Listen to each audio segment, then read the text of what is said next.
Hello my dear ones. इस video में मैं बात करने वाली हूँ एंजाइटी के बारे में। जब एक इंसान एंजाइटी फील करता है तो उसके साथ क्या क्या होता है मैं पूरा बहुत अच्छी तरीके से समझाऊंगी और आपको किस किस लेवल पर काम करना होता है इस एंजाइटी से पूरी तरह से मुक्ति के लिए।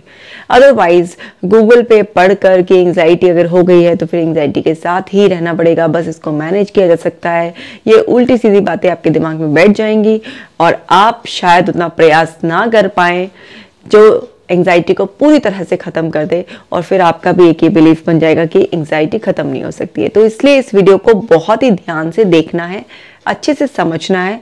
और एंजाइटी आज एक कॉमन सी प्रॉब्लम है, बच्चे से लेके बड़े को है। आपको लगे कि किसी की हेल्प करना चाहते हैं आप तो ज़रूर इस वीडियो को शेयर कीजिएगा। वीडियो शुरू करने से पहले ऐप को डाउनलोड कर लीजिए ताकि आप एंजाइटी को दूर रखकर एकदम काम स्टेबल रह सकें। इसमें ब्रीदिंग एक्सरसाइजेस, मेडिटेशन अवेलेबल है जो आपको काम रखने में मदद करेंगे। डियर डिप्रेशन लेट्स ब्रेकअप पढ़ना चाहते हैं तो ज़रूर पढ़िए। तो चलिए शुरू करते हैं। ये देखिए, ये एंजाइटी का ऐसा लग रहा होगा आपको कोई वेब सा। मैं समझाती हूँ कि क्या होता है जब एक पर्सन एंजाइटी से सफ़र कर रहा होता है। अब एंजाइटी बहुत तरीके की होती है, मैंने अपनी तमाम वीडियो में बताया है। अगर आपने नहीं देखी हैं तो आप एंजाइटी की प्लेलिस्ट देख लीजिए। तो एंजाइटी आपको किसी भी तरीके की हो, उसका जो साइकिल है ना वो कॉमन ही होता है। एक पर्सन को कुछ थॉट्स भी आते हैं, कुछ फिजिकल फीलिंग्स भी होती हैं, उसको इमोशनल लेवल पर भी उसके अंदर चेंजेस आते हैं, बिहेवियरल लेवल पर भी चेंजेस आते हैं। भले ही सबकी एंजाइटी का कारण कुछ कुछ अलग हो सकता है। तो समझते हैं कि क्या होता है। अब एंजाइटी किसी पर्सन को है तो एंजाइटी में उसको इमोशनली मेंटल रूमिनेशन चलता रहता है। मतलब उसके अंदर कुछ ना कुछ ऐसी कोई फीलिंग बनी रहेगी जो उसको बार बार एहसास होता रहेगा, या उसके दिमाग में कुछ थॉट्स हैं वो उसके अंदर बार बार चलती रहेंगी। तो अब मान लीजिए किसी इंसान को एंजाइटी किसी इंसिडेंट की वजह से शुरू हुई, किसी को उसके पुअर लाइफस्टाइल की वजह से शुरू हुई कि उसका अंदर इम्बैलेंस होने लगा, केमिकल इम्बैलेंस, लाइफस्टाइल इतना पुअर था, खाना पीना ठीक नहीं था।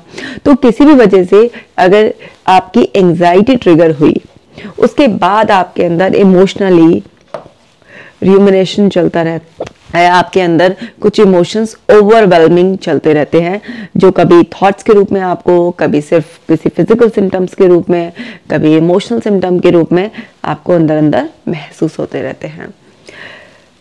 इतना टायर्डनेस, इतना एग्जॉस्टेड फील करता है एक इंसान, ऐसा लगता है कि ये दिमाग रुक क्यों नहीं रहा है, या बॉडी के अगर लेवल पर कोई फीलिंग है तो ये जा क्यों नहीं रही है।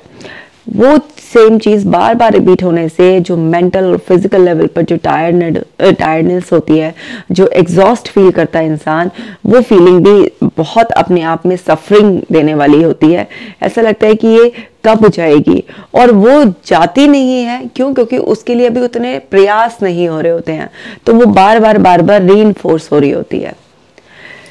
इम्पेयर्ड मोटिवेशन, एक इंसान की जिंदगी में एक मोटिवेशन जो नेचुरल सबके अंदर होता है, जो हम सभी को अपने जीवन को अच्छी तरीके से जीने में मदद करता है, तो एंजाइटी उस पर भी अटैक करती है।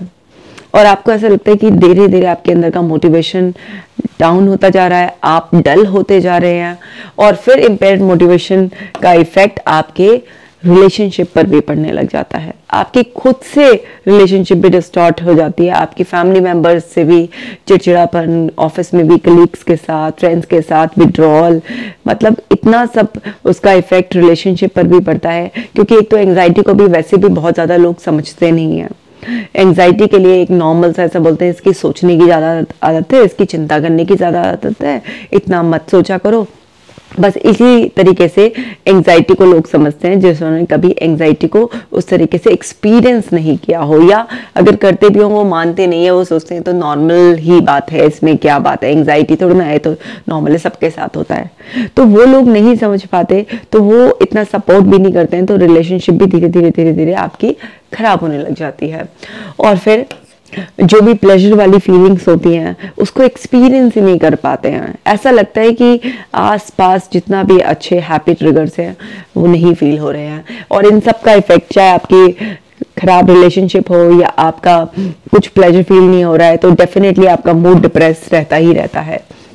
डिप्रेसिंग थॉट्स भी आनी शुरू हो जाती हैं, क्योंकि जब मूड डिप्रेस होता है तो डिप्रेसिंग थॉट्स आनी शुरू हो जाती हैं। और ज़्यादा कई बार डिप्रेसिंग थॉट्स आती हैं कि पता नहीं कब जाएगा, देखो मेरे रिश्ते भी खराब हो रहे हैं, मेरे को फिजिकल भी इतनी तकलीफ हो रही है, काम भी अच्छे से नहीं हो पा रहा है। तो डिप्रेसिंग थॉट्स अंदर अंदर आ जाती हैं और मूड को डिप्रेस कर देती हैं।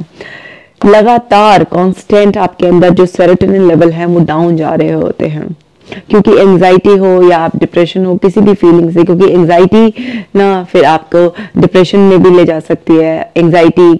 एंजाइटी डिसऑर्डर ओसीडी का शिकार भी बना सकती है, रिलेशनशिप इश्यूज भी खड़े कर सकती है, बिल्कुल आपको पैरानॉइड कंडीशन तक पहुंचा सकती है, किसी भी कंडीशन तक पहुंचा सकती है। छोटे से शुरुआत होकर बड़े तक आपको किसी भी प्रॉब्लम में फंसा सकती है।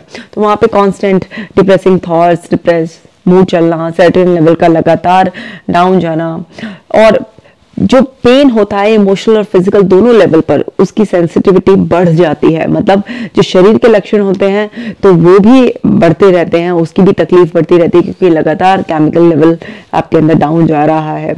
तो वो फिजिकल लेवल पर भी आप सफर करते हैं और इमोशनल पेन भी आपका बढ़ता रहता है। स्ट्रेस हार्मोन्स ओवर स्टिमुलेट होते रहते हैं, नींद आने की प्रॉब्लम हो जाती है, ओवर ड्रीमिंग। कई बार तो अगर 2-4 घंटे को नींद आती भी है तो उसमें भी बिल्कुल ऐसा लगता है माइंड अलर्ट है, सपने चल रहे हैं।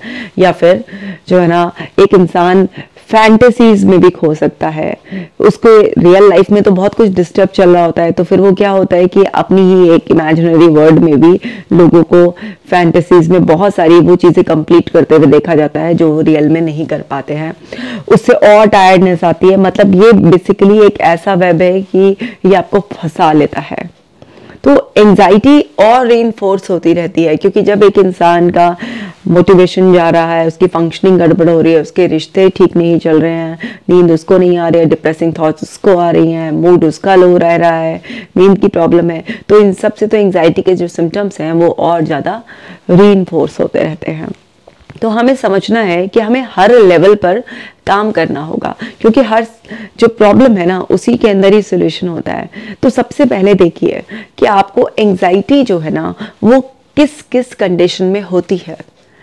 आपकी ऐसी कौन कौन सी पर्टिकुलर कोई सिचुएशंस हैं, कोई पर्सन ऐसा है, कोई वर्क रिस्पॉन्सिबिलिटी ऐसी है, किसी खाने पीने के बाद आपको कुछ फूड आइटम आपने खाया है ना, किसी भी थॉट प्रोसेस के बाद क्या वो आपके ट्रिगरिंग पॉइंट्स हैं जिसकी वजह से आपको ये एंजाइटी फील होती है।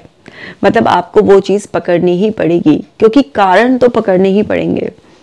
अब आपको कारण जो है ना समझ में आने लग जाएंगे तो फिर आपको उन कारणों के लिए काम भी करना पड़ेगा, क्योंकि जब तक आप उन कारणों को दूर नहीं करेंगे, आप चाहे कोई एंजाइटी के लिए दवाई लेंगे या फिर जस्ट ब्रीथिंग एक्सरसाइज कर कर, मेडिटेशन कर कर, है ना, अपने आप को कुछ अफर्मेशंस देकर आप अपनी एंजाइटी को सेटल करना चाहेंगे, लेकिन आप उसके रूट कॉज पर, वो जो कहाँ से आ रही है वो एंजाइटी बार बार, उस पर काम नहीं करेंगे, तो चाहे आप मेडिसिन लेंगे या फिर आप ब्रीथिंग एक्सरसाइज मेडिटेशन करेंगे, सब टेम्परेरी है।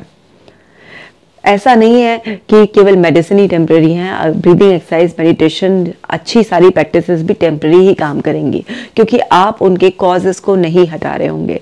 तो सबसे पहले तो आपका ये जो एंजाइटी जो ट्रिगर हुआ है ना, इसके एक्चुअल कॉजेस क्या हैं वो आपको पता होने चाहिए। एक्चुअल कॉजेस पता होने के बाद ही आप एक्चुअली अपनी प्रॉब्लम को पूरी तरह से खत्म कर सकते हैं। अब देखिए कि इस एंजाइटी का इफेक्ट कहाँ कहाँ आ रहा है। अब जैसे आपको इमोशनली एकदम से नम फील कर रहा है कोई इंसान है, या कुछ इमोशंस ऐसे हैं जो बिल्कुल आउट ऑफ कंट्रोल आपको कर रहे हैं, तो उन इमोशंस को कई बार क्या होता है ना, हम इमोशंस की सहायता से भी उसके कॉज तक पहुंच सकते हैं। अगर लगातार कोई पर्सन है कि एंजाइटी के बाद वो डिप्रेस हो जाता है, तो वो अपने आप से एक सवाल पूछे कि भाई मैं इतना डिप्रेस क्यों हूँ। अब जवाब ये आएगा सीधा, एंजाइटी हो रही है इसलिए डिप्रेस हूँ, ये प्रॉब्लम ठीक नहीं हो रही है इसलिए जो है ना मैं डिप्रेस हूँ। अच्छा, तो ये जो प्रॉब्लम है ये क्यों आई, ये एंजाइटी क्यों होती है, आखिर अंदर ऐसा क्या डर है, आखिर ऐसी क्या चीज दिमाग में अटक गई है, क्या चीज ऐसी बुरी लग रही है, क्या चीज ऐसी है जिसको मैं एक्सेप्ट नहीं कर पा रहा हूँ जिसकी वजह से हो रही है। मतलब एक के पीछे की एक चेन आप जो है ना पता कर सकते हैं, लेकिन आपको असलियत में असली वजह पता लगानी ही पड़ेगी। आप किसी दवाई को उसका जिम्मेदार मानते हैं। मान लीजिए आपको बुखार हुआ था, आपने उसके बाद कोई मेडिसिन ली और आपको लगता है कि नहीं, उस मेडिसिन ने मेरी एंग्जाइटी को ट्रिगर कर दिया। मतलब आपके दिमाग में क्या बैठा हुआ है कि एंग्जाइटी का कारण क्या है आपकी, तो आपको उसका पता लगाना ही पड़ेगा। क्योंकि जब तक वो ट्रिगर, जो बात आपके दिमाग में बैठी हुई है, जो कारण है, वो नहीं हटाएंगे आप, तब तक आपकी एंग्जाइटी पूरी तरह से ठीक नहीं होगी। तो आपको पता है कि इस टाइम पर आपका इमोशंस कंट्रोल में नहीं है, तो अपने इमोशंस को ठीक रखने के लिए आपको अपने थॉट प्रोसेस को ठीक रखना होगा। मतलब आपको अभी प्रॉब्लम चल रही है, लेकिन फिर भी अपने आप को कॉन्टिन्यूसली एक होप देनी होगी कि ये सब चीज़ें ठीक हो जाएगी। इस टाइम पर आपको इधर उधर की फिजूल की बातें जो है ना पढ़नी और सुननी नहीं है। ना ही आपको गूगल चलाना होता है, क्योंकि गूगल आपकी कंडीशन को बहुत बिगाड़ देता है। और ना ही आपको किसी भी ऐसे ही पर्सन से बात कर लेनी होती है जिसको इस बात की समझ नहीं है, वो भी आपकी कंडीशन बिगाड़ देते हैं। और अपने आप को इमोशनली अच्छा महसूस कराने के लिए आपको कुछ ऐसी एक्टिविटीज़ करनी पड़ेंगी जिससे कि आपके इमोशंस बैलेंस रह सकें। क्योंकि ऑलरेडी एक परेशानी से आप जूझ रहे हैं, उससे आप परेशान हैं। ऐसे में अगर आप दूसरी तरफ कुछ कॉन्शियस एफर्ट्स डालकर, मन नहीं भी कर रहा है फिर भी एफर्ट्स डालकर कुछ ऐसी प्लेजरेबल एक्टिविटीज करेंगे जिससे कि आपका मन खुश रह सके, तो वहां पर आपका एक बैलेंस मेंटेन आप कर पाएंगे। आपको प्रॉब्लम से लड़ने की ताकत अपने अंदर ज़्यादा महसूस होगी। इसी तरीके से आपको लग रहा है कि आपको बहुत ज़्यादा टायर्डनेस फील हो रही है, तो मेंटल और फिजिकल जिस भी लेवल पर आप टायर्ड, एग्जॉस्टेड फील कर रहे होते हैं, तो आप देखें कि अपने आप को कैसे एनर्जेटिक आप कर सकते हैं। उस टाइम पर कुछ एक्सरसाइज कर कर भी आप एनर्जाइज कर सकते हैं अपने बॉडी माइंड को। आप अपना फूड चेंज कर कर भी एनर्जाइज कर सकते हैं। कुछ एनर्जेटिक लोगों के साथ बातचीत कर कर भी आप अपने आप को एनर्जाइज कर सकते हैं, क्योंकि आपको पता है कि एंजाइटी के सिम्टम ये आएगा ही आएगा। तो आपको हर लेवल पर, हर छोटे छोटे लेवल पर काम करना होगा। तो अब आपने ऐसे एनर्जेटिक लोगों का साथ पकड़ लिया, या फिर इस तरीके से अपना फूड चेंज कर लिया, आपने एक्सरसाइजेस कर ली, तो यहाँ पर जब आप इसको या तो फूड से, है ना, या एक्सरसाइज से, या फिर लोगों की मदद से अगर आपने अपने इस सिम्टम को कंट्रोल कर लिया, तो आपका जो मोटिवेशन है ना, ये डाउन नहीं होगा, ये आपका बना रहेगा, क्योंकि आपको एक सेफ्टी का एहसास होगा। और फिर भी आप अपने आप को इनर मोटिवेशन देने के लिए यहाँ पर आपको पॉजिटिव सेल्फ टॉक रखनी होती है। परेशानी के समय को आसानी से बीतने देने के लिए सबसे अच्छा जो तरीका है वो है आपके अंदर के पॉजिटिव इंटरनल डायलॉग। क्योंकि परेशानी 4 दिन की है, लेकिन आपका माइंड आप मत बिगाड़िए।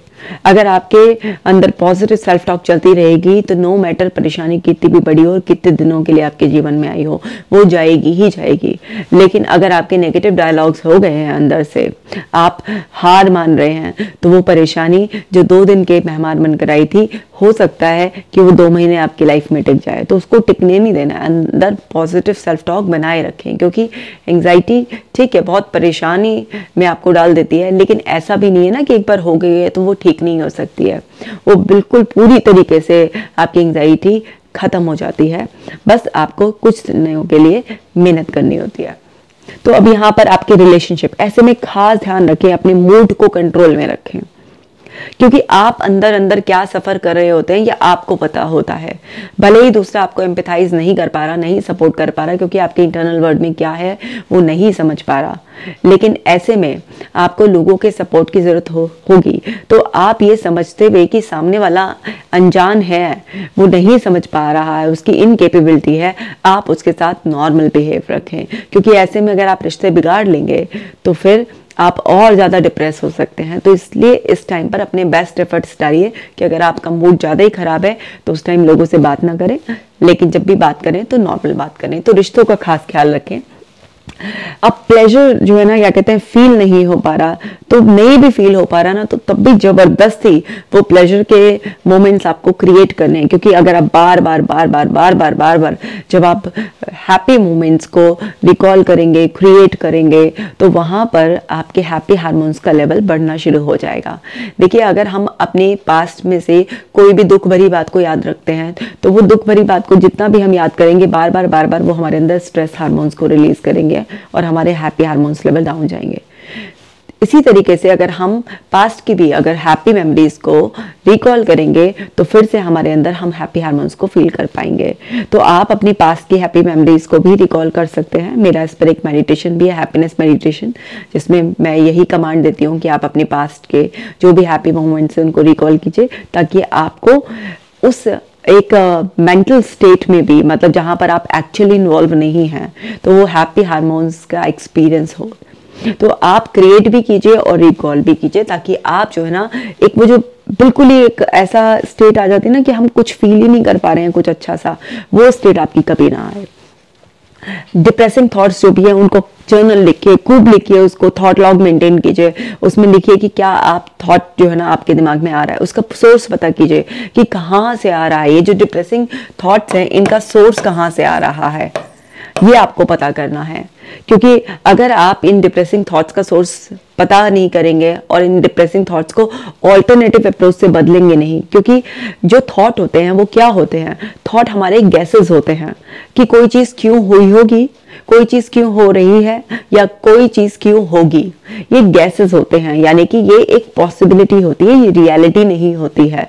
तो आपके दिमाग में इस टाइम पर जो भी एंग्शियस और जो डिप्रेशन वाले थॉट्स आ रहे हैं उस टाइम पर, तो वो उन थॉट्स को आप लिखेंगे और देखिए कि इसी सिचुएशन में मैं और क्या सोच सकता हूँ, इसके और ऑल्टरनेटिव एक्सप्लेनेशन क्या हो सकती है। तो वहां पर जब आप अपने थॉट्स को इस तरीके से चेंज करेंगे तो आपकी कॉग्निटिव फ्लेक्सिबिलिटी आएगी। क्योंकि जब भी आप किसी भी प्रॉब्लम से जूझ रहे होते हैं, खासतौर से एंग्जाइटी से, तो क्या होता है कि जब हमें 2, 4, 5, 6 महीने हो जाते हैं, कुछ साल हो जाते हैं इसमें तड़पते तड़पते, तो हमारा एक माइंडसेट बन जाता है उस चीज़ के लिए। और फिर हम जब एक माइंडसेट हमारा प्रिपेयर हो जाता है तो फिर उसी तरीके के थॉट्स आते हैं, और वो चीज़ हमारे अंदर रीइंफोर्समेंट कॉन्टिन्यूस होने की वजह से हमारा एक स्टेट जो है ना वो मेंटेन रहती है। क्योंकि हमारे अंदर वैसे तो स्टेट्स, मन के जो अवस्थाएं हैं वो बदलती रहती हैं, शरीर और मन दोनों की अवस्थाएं बदलती रहती हैं, कुछ भी फिक्स नहीं होता। लेकिन ये एक स्टेट जो है मतलब लो मूड की कैसे मेंटेन रहती है, क्योंकि सेम जो है ना आपके थॉट्स के लेवल पर रीइंफोर्समेंट होता है। भाई आप ये देखिए ना कि कोई भी इमोशन देख लीजिए, जनरल एग्जाम्पल भी ले लीजिए। आप किसी के साथ प्यार में होते हैं, शुरुआत में आपका प्यार कितना परवान चढ़ता है, कितना ऊपर जाता है, फिर धीरे धीरे धीरे धीरे जब उस इंसान के साथ आप कुछ महीने साल रह लेते हैं, धीरे धीरे डाउन आना शुरू हो जाता है। क्यों? क्योंकि आपके अंदर के इंटरनल डायलॉग्स, आपके एफर्ट्स, आपकी बहुत सारी चीज़ें बदल जाती हैं, जिससे कि वो स्टेट उस लेवल की मेंटेन नहीं रह पाती। लेकिन अगर कोई भी स्टेट मेंटेन्ड है, चाहे वो प्यार वाली है, दुख वाली है, नफरत वाली है, कोई भी है, तो आप ये देखिए ना, आप रिपीटेडली उस स्टेट को मेंटेन करने के लिए सेम तरीके का इनपुट अपने मन को देते रहते हैं, है ना। हम किससे गुस्सा होते हैं, मान लीजिए उससे 2 महीने हो गए गुस्सा हुए पे, तो 2 महीने तक कॉन्टिन्यूसली आपने उसके लिए नेगेटिव ही फीड दिया है अपने मन को, इसलिए वो स्टेट मेंटेन रह पाई। अगर आप तभी 2 घंटे बाद ही बदल लेते, अरे यार चल छोड़ो, कोई बात नहीं, जो हुआ सो हुआ, पागल है, ये है वो है, ऐसे करके आप लाइटली कुछ और एक्सप्लेनेशन दे देते, तो वो जो एक गुस्से वाली जो स्टेट थी वो अपने आप ही चेंज होनी शुरू हो जाती। लेकिन आप कॉन्टिन्यूसली वही, नहीं वो तो महामुर के, उसने ऐसा कैसे किया, उसकी हिम्मत कैसे हुई, आप सेम बार बार बार बार वही चीज रिपीट कर रहे हैं, उसे कभी माफ नहीं करना है मुझे, तो वो स्टेट मेंटेन रहती है। तो अगर आपके मन में भी कोई भी स्टेट मेंटेन है ना, आपका एक डिप्रेस्ड मूड है जो बस बना हुआ है ऐसे ही, इसका मतलब ये है कि सेम तरीके का इनपुट बार बार बार बार आपके अंदर जा रहा है, इसलिए जो भी आप दे रहे हैं मन को बार बार बार बार, वो सेम वही स्टेट बना रहा है। तो हमें अपने थॉट्स को बदलना ही पड़ेगा ताकि हम अपनी मन की अवस्था को बदल सकें। मन की अवस्था को बदलना बहुत आसान है, लेकिन उसको बदलने के लिए आपको उसकी इंफॉर्मेशन जो है, जो इनपुट आप डालते हैं, जो थॉट्स के रूप में आप सेल्फ टॉक करते रहते हैं, या एक्सटर्नल जो आपका एनवायरनमेंट होता है उससे जो एक्टिविटीज़ आप कर रहे होते हैं, या जो भी आपको इन्फॉर्मेशन जा रही होती है, उस सबसे ही तो मन की अवस्थाएं बनती हैं। तो मन की अवस्था बदलने के लिए आपको कॉग्निटिव फ्लेक्सिबिलिटी, तो यहाँ पर आपको ये सोर्स ढूंढने के बाद यहाँ पर अपना क्या करना पड़ेगा, ऑल्टरनेटिव थॉट्स। ऑल्टरनेटिव थॉट्स जब आप देना शुरू कर देंगे तो उसका जो है ना इफेक्ट जो है ना आपके स्टेट पर पड़ने लगेगा और आपकी स्टेट चेंज होने लगेगी। ये जो डिप्रेशन वाला मूड आपका बना हुआ है, तो यहाँ पर ये जो है ना ये स्टेट चेंज हो जाएगी। अब सेरोटोनिन लेवल आपके जो है ना डाउन हो रहे हैं, तो एक तो आप जब पॉजिटिव सोचेंगे, हैप्पी हार्मोन्स का लेवल अपने आप यानी कि सेरोटोनिन का लेवल अपने आप बढ़ेगा। दूसरा, इसका आपकी डाइट से बहुत गहरा संबंध है। आप जब अपना डाइट चेंज करेंगे तो जब आप डाइट चेंज करेंगे अपना, तो उसमें भी जो है ना क्या कहते हैं आपके अंदर सेरोटोनिन लेवल बढ़ेंगे। अब आपका 90% सेरोटोनिन जो है ना आपके गट में बनता है, तो सेरोटोनिन लेवल बढ़ाने के लिए अगर आप बॉडी मसाज और है ना ऑयल की मसाज का बहुत ज़्यादा डीप कनेक्शन है, इससे बहुत रिलैक्सेशन लेवल बढ़ता है, सेरोटोनिन की एक्टिविटी बढ़ती है। आप अपना डाइट चेंज करेंगे तो उससे भी बहुत ज़्यादा आपको फ़ायदा मिलेगा। मैंने ऑलरेडी एक सेरोटोनिन लेवल कैसे बढ़ाएं उस पर वीडियो बनाई हुई है, जिसमें मैंने डाइट के बारे में भी बताया है और मैंने और भी बहुत सारे तरीके बताए हैं कि किस तरीके से आप अपना सेरोटोनिन लेवल बढ़ा सकते हैं, तो आप वो वीडियो देख सकते हैं। इसी तरीके से आपका नींद का प्रॉब्लम है तो स्लीप हाइजीन मेंटेन कीजिए। नींद पे मैंने ऑलरेडी इतनी सारी वीडियोस बनाई हुई हैं, तो आप वो प्लेलिस्ट चेक कर लीजिए कि नींद को कैसे बेटर कर सकते हैं। फिक्स टाइम पर सोना, फिक्स टाइम पर उठना, आप जो है ना किसी भी तरीके से गैजेट्स या कोई भी और इस तरीके का स्क्रीन का काम या एक्साइटमेंट देने वाला काम अपने माइंड को, एक्साइटमेंट, अब एक बंदा एंग्शियस है तो वो बहुत ज़्यादा वैसा क्या एक्साइटमेंट देगा, मतलब एक्साइटमेंट का मतलब है कि आपका माइंड अवेक स्टेट में रहे, ठीक है। तो कुछ भी अगर आप इस तरीके का गैजेट्स का इस्तेमाल सोने से बिल्कुल ठीक पहले तक करते रहते हैं, तो ये भी आपके मेलाटोनिन प्रोसेस को खराब करता है। तो तरह तरह के जो है ना कौन से रूल्स एंड रेगुलेशंस फॉलो कर आप अपनी स्लीप को बेटर कर सकते हैं, इस पर ऑलरेडी आपको मेरा इंसोम्निया वाली प्लेलिस्ट में वीडियो मिल जाएगा, तो वो आप देखकर अपनी नींद पर भी काम करें। और आपको ड्रीम्स पर खास तौर से नजर रखनी है। जिस भी तरीके के आपको ड्रीम्स आते हैं उनको नोट डाउन कीजिए, क्योंकि हर सपने का एक मैसेज देने का पर्पस होता है आपको। तो आप देखें कि आपको किस तरीके के सपने आ रहे हैं, तो वो क्लूज हैं जो आपके सबकॉन्शियस की ऑब्जर्वेशंस हैं।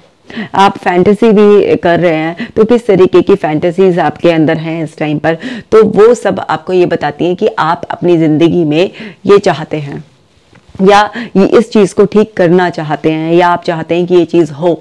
तो सपने आपकी मदद कर सकते हैं, सपने आपके गाइड होते हैं, तो सपनों पर जरूर ध्यान देना चाहिए एक इंसान को। तो जब आप इस तरीके से हर जगह काम करेंगे तो आपका जो पेन है, इमोशनल, फिजिकल, सारे खुद ही ठीक हो जाएगा और फिर आपके अंदर किसी भी तरीके का जो स्ट्रेस हार्मोन्स का एक आपको बार बार स्टिमुलस मिलता रहता है वो मिलना बंद हो जाएगा, और बंद हो जाएगा तो फिर आपकी एंग्जाइटी ठीक हो जाएगी। साथ के साथ याद रखना, ब्रीदिंग एक्सरसाइज, मेडिटेशन तो करनी ही पड़ेंगी, वो तो बहुत बहुत ज़्यादा ज़रूरी है, और अपने थॉट प्रोसेस पर काम करना पड़ेगा। जब आप इस तरीके से पूरा अच्छी तरीके से काम करेंगे तो आपकी एंग्जाइटी टिक ही नहीं पाएगी। आप एंग्जाइटी फ्री, एकदम रिलैक्स्ड, एकदम काम, एकदम स्टेबल लाइफ को अच्छी तरीके से जिएंगे। बस एंग्जाइटी आने पर आपको घबराने की बजाय उसको इस तरीके से लेना है कि ये जो एंग्जाइटी आई है मुझे बेहतरीन इंसान बनाने के लिए आई है, ये मेरे अंदर कुछ कमियां थी जिसे दूर करने के लिए आई है। एक पॉजिटिव माइंडसेट से भी एंग्जाइटी को जब आप बोलेंगे कि अब आई गई हो तो रुको, और रुको तो तुमको अच्छी तरीके से विदा करेंगे, इस एटीट्यूड के साथ जब आप एंग्जाइटी को ट्रीट करेंगे तो आपकी एंग्जाइटी पूरी तरीके से खत्म हो जाएगी। देखिए माय डियर वंस, मेरा ना यही पर्पस है कि आपको मैं अपनी वीडियोस के थ्रू एजुकेट करती रहूं, ताकि आप किसी भी मनोवैज्ञानिक समस्या से घबराए ना, बल्कि एकदम रिलैक्स रहें। और हमेशा ये बात याद रखिएगा, बिना किसी दवाई के भी किसी भी मनोवैज्ञानिक समस्या से बाहर आना बहुत ही आसान है। तो ये यूज़फुल वीडियो आप बाकी लोगों के साथ भी शेयर ज़रूर कीजिएगा, और आपको ऐसे ही अपना प्यार मुझे देते रहना है, ताकि मेरा भी कॉन्टीन्यूस मोटिवेशन बना रहे कि मैं आप लोगों के लिए अच्छी अच्छी यूज़फुल वीडियोस, मतलब अब तो मैं हफ्ते में 4 बड़ी वीडियोस लेकर आती हूँ आपके लिए, रोज़ रील्स लेकर आती हूँ। मेरी कोशिश यही है कि मैं जितना ज़्यादा आपसे हफ्ते में जितनी ज़्यादा बार मिलूँ और आपको मोटिवेट करती रहूँ और आपको ये यकीन दिलाते रहूँ कि जो भी आपको भी प्रॉब्लम है वो बहुत जल्दी ठीक हो जाएगी। तो मुझे इस सबसे बहुत खुशी मिलती है, और आपका जब इतना सारा प्यार मिलता है, मेरी टीम मुझे बताती है कि आप इतना कमेंट कर मुझे प्यार देते हैं, इतना अप्रिशिएट करते हैं मेरा वर्क, तो मुझे बहुत बहुत अच्छा लगता है, और इसके लिए मैं आपके लिए बहुत ज़्यादा ग्रेटफुल हूँ। ऐसे ही अपना प्यार देते रहिएगा और इस वीडियो को ज़रूर से शेयर करना है। अपना खास ख्याल रखिएगा।